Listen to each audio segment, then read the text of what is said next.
Hello and welcome back to our channel. So today in this video we are going to discuss about how to create your MyNearWallet account. So without any further ado, let's get straight into the video. So first and foremost, all you need to do is simply tap open your Near mobile app.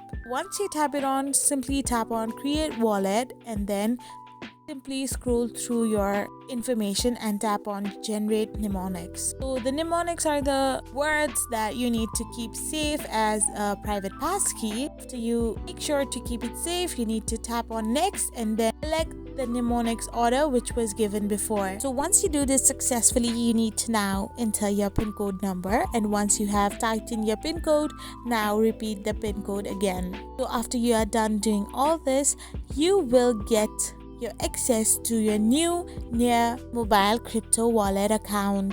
So this is how you create a Near wallet account. I hope you found this video helpful, so don't forget to hit that subscribe button and do give us a thumbs up. We will be back again with these informative videos.